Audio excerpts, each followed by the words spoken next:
Welcome, astronauts, wherever you are around the world. I trust that it's been a fantastic week for you. And if you've followed my instructions or encouragement from last week, you've taken some time out to find some space and obtain some clarity for you and your mind.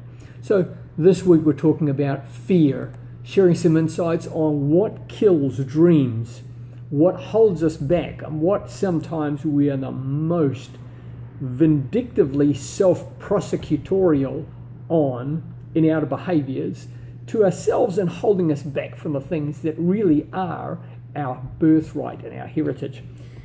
The other day my grandson was around here and watching a movie titled The Good Dinosaur, and there's a lesson that I learned from it as one of the characters, a T-Rex, was sharing with the kids some lessons from his upbringing, sharing about his scars that he got on his face. He said, you got to say, I ain't ready to die today. If you ain't afraid of a croc biting you on the face, then you ain't alive. You can't get rid of fear. It's like Mother Nature. You can't beat it or outrun it, but you can get through it and you can find out what you're made of. So it's not that you should never be afraid of anything. It's not that you should never have fear. The challenge is being alive enough to figure out how to get through what you face so that you can discover more of what you really are made of and what the challenge can make of you. There are two acronyms of fear that I use in my coaching, depending on the context of the challenge that's being faced by those that I'm addressing. And the first is false evidence, appearing real.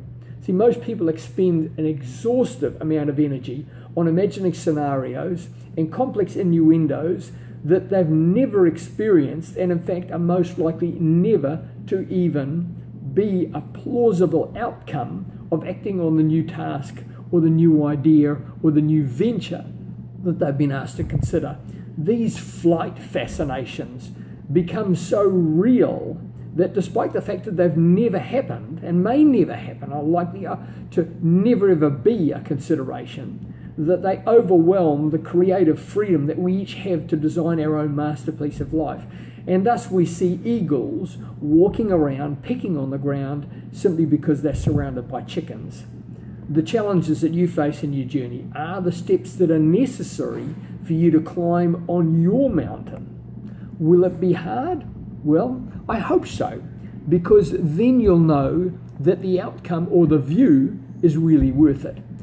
Will it be sore? Well, most likely, and that's so that you can appreciate the effort that you've expended to earn the result.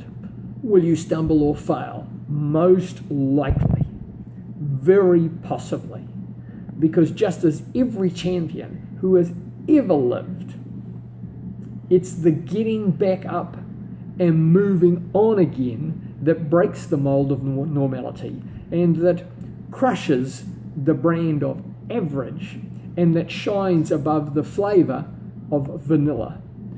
The second acronym is find every available reason. Now, this one has duplicity and that it can be applied equally to the positive as well as to the negative. If you are so scared, you will sink your boat with all of the negative thoughts that you can contemplate and thus self-justify your indecision or your non-progress. Yet, if you are empowered, you will float your boat with all of the positive expectations from your decision to venture or move forward into a new area, a new domain, a new playground. Les Brown teaches the tough times haven't come to stay, they've come to pass. And also shares, if you don't act on your dreams, you'll never be who you want to be. You'll never have what you want to have. That's why you'll never claim what you're entitled to in life. John DeMartini, behavior specialist that I follow for years, says, you are here to live a magnificent life. Remember, you're never given a challenge you're not able to solve. See, all of the life challenges, all of the events that you'll face in life, everything that is around you as being on the way, not in the way. And many will have heard me mention this in training and references. This on the way is on the way to becoming, or to being, or to a better, a bigger, a more eventful, a more smarter, a more stronger you. And as John says, all of the crap then from the past you use as fertilizer to beautify this garden that you will create in your life.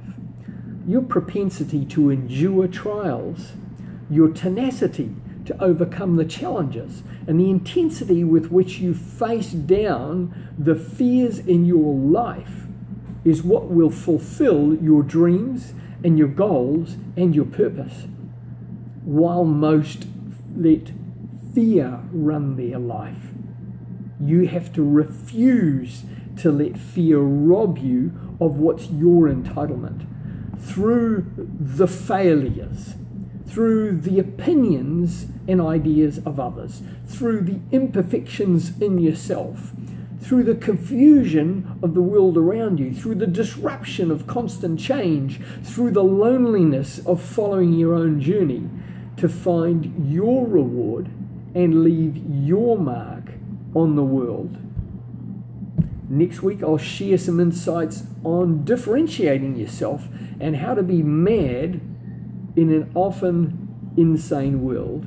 Until then, live, love, and serve.